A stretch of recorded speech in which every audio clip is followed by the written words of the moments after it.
Welcome to the Backcourt Breakdown. As you enter the gym, the session stand is this way, the fans are seated over here, and do not get distracted by the cheerleaders because we are here to talk about basketball. Let's get it. Let's go! What's good, Mike? How you doing today, man? Doing great, man. How you feeling? After what we saw these past few games, I think the Eastern Conference just got a lot more interesting. People are not paying attention to what was really deciding these games.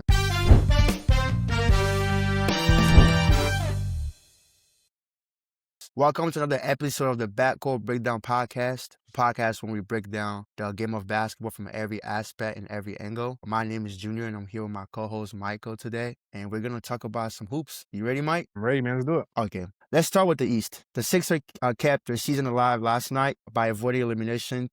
By winning the game, final score was 113-97.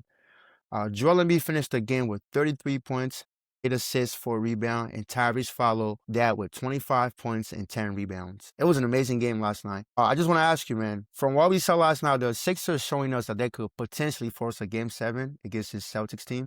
Yeah, we talk about basketball, anything is possible, right? So if they could take it to Game 6, they could definitely take it to Game 7.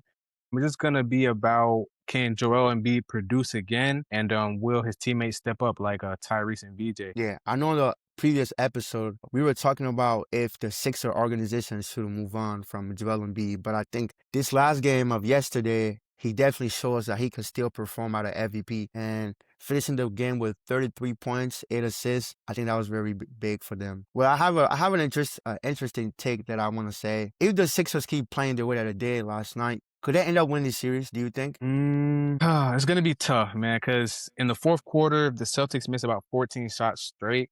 Yeah. I don't think that they're bound to do that again. So it's going to be hard for the Sixers to come up and get a dub like that unless we have an astounding performance from every single person on the Sixers. But do I think that is possible? Nah, Yeah. I think the Celtics got them. Well, this is what I think. Let's go back to the fourth quarter of that game yesterday. The Sixers outscored the Celtics by 17 points.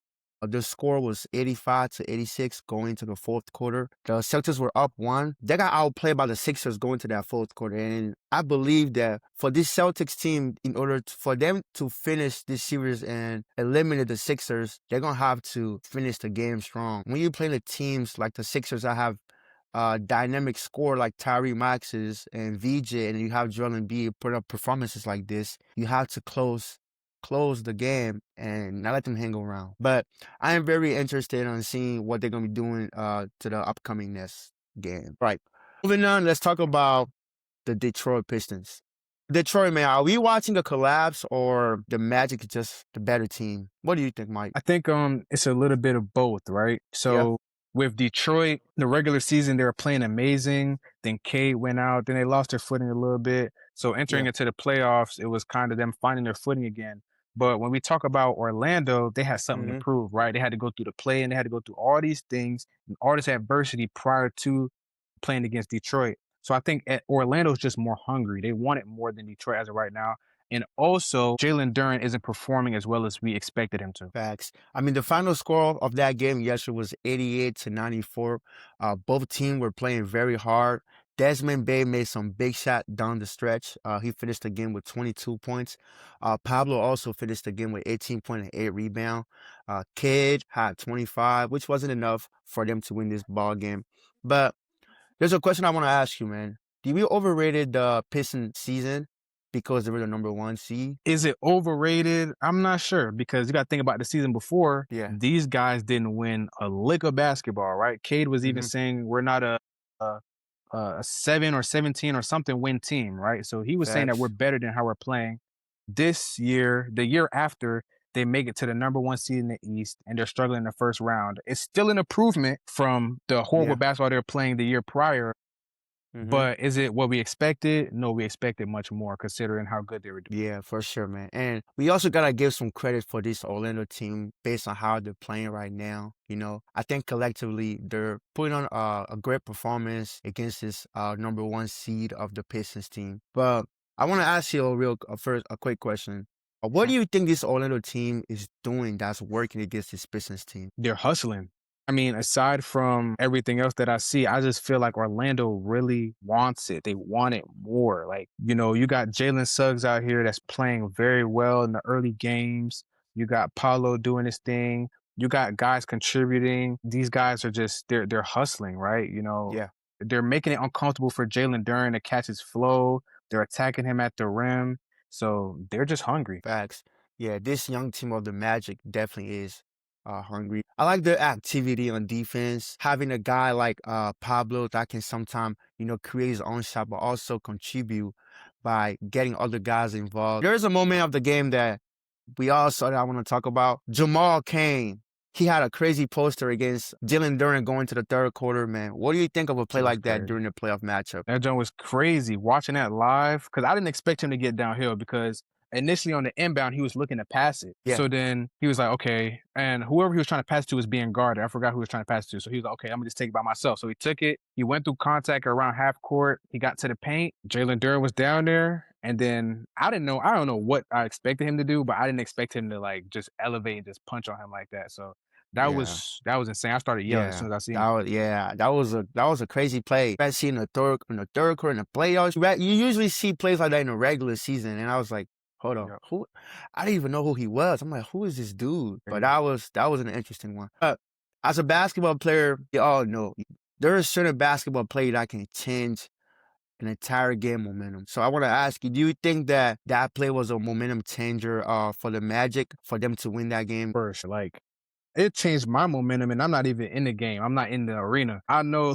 Imagine if you're on the team and you watching your shooting guard or your small forward just attacking the basket and dunking on the big. Like it's gonna give your team energy. Because I know as well as you know, when you're on a team with athletic guys and they punch or they catch an alley, everybody gets excited. It just brings energy to the team. Yeah, hell yeah. Yeah, man. A dunk definitely can change the whole course of a game. You could be down 2-5, teammate gets in a fast break or he catch a body, Now everybody's excited. Everybody going back on defense, ready to play defense because that energy can just turn everybody up. All right, man. That series is a chaos. We have a number 1 seed struggling against a 8th or 7th seed, but this one might be even more interesting. You have the Knicks versus the Hawks.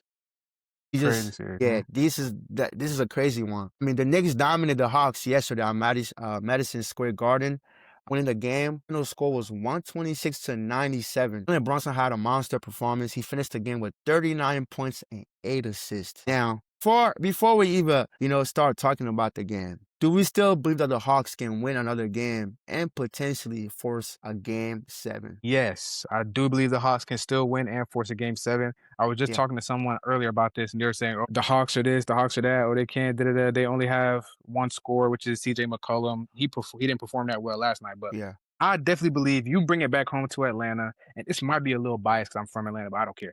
You bring it back home to Atlanta, you got the crowd rocking, you got the celebrities in there, and guys come out to play hard, play aggressive like we've seen them do. We can get that dub, and then back in New York, we can steal one for sure. Oh, that's interesting take. sure. I think this is over. From what I saw last night, the Knicks came out, they threw the first punch from the get-go. Jalen Brunson was aggressive. He finished the game with 39 points. They didn't have any answer for him. The Hawks couldn't make shots. I don't know if because the Knicks was at home. Had guys like Cat, Big Purr, made some big shot down the stretch. That's what they call him, man. Big Purr. Yeah, Big Purr made some big shot down the stretch. This Hawks team was struggling to find their rhythm, and I just think this is over, man. And the Knicks, I don't know. There's something about the Knicks I can't really pinpoint, because those 2 games that they lost to the Hawks, everybody had them win those games. And I mean, they lost to a game winner. But I'm going to ask you a question, and this is something I've been thinking about a little bit. Do you think this Knicks team are just a different team when they play at home? Are they a different team when they play at home? I mean, yeah, potentially. Not a lot of teams can handle New York's atmosphere. Not a lot of players are made for New York's atmosphere because of how the fans are, how the culture is. It can be overwhelming. But obviously, if you play for the Knicks and you're used to it, you can obviously have an advantage. As we've seen, I think they probably do play it better at home because the game in Atlanta, they lost.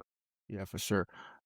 In sports, especially in the NBA, who do you think have the best fan base? The best fan base in the NBA, the Knicks are definitely up there for sure. But you know how the Knicks fan gets though. The Knicks fans might boo against their own team sometimes, which is kind of insane. That is insane. That is insane. If I had to rank, I would say the best fan base in the NBA, I would say number 1 is the Lakers. I would say Lakers too, yeah. Lakers got the most delusional fans. I mean, I'm not a Laker fan, I'm a LeBron wherever LeBron goes, a team I support. These Laker fans are the most delusional fans you will ever encounter. Every year we're going to the final. It doesn't matter who we have. We could have the worst player in the league, a team. We're going to the finals. So I would definitely say the Lakers, then the Knicks, of course. And I would throw in OKC. OKC they have a good fan base, very strong core. Then I would definitely throw in Minnesota Timberwolves. Every time I've been to a Target Center game, man, the energy there is insane and crazy for sure. What do you think does this Atlanta team have to do in order to force a Game 7 and maybe win this series?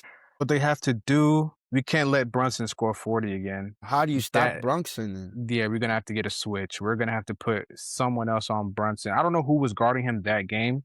Yeah. For most of those points, but we got to get a switch. We got to make him uncomfortable and have them play through somebody else. We have to have them play through somebody else. Offensively, we should attack Brunson, right? So I don't know if they switch Brunson off of CJ to where now he's not guarding CJ as much because I didn't watch too much of that game. Yeah. But if I'm the coach, I'm saying whoever Brunson's guarding, hey, come here, set this ball screen, get this Brunson switch, and then try our best to get downhill so we can at least find some type of mismatch or matchup because Brunson isn't as good as a defender as he is an offensive player, obviously. Yeah. What I think this Hawks team needs to do in order to force a Game 7, I mean, first of all, they got to dial down the defensive matchup.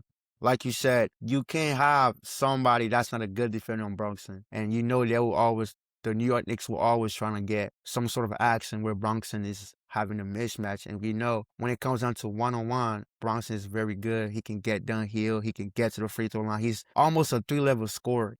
And also, this Hawks team needs to figure out a way to come together, and they got to make shots. You got to make shots. They struggled last time making shots. I saw they had a lot of misses. Jalen Johnson going to have a big game. He's still due for one. CJ McCollum also need to keep doing what he's doing, and hopefully they can force a Game 7 versus this New York Knicks team. All right.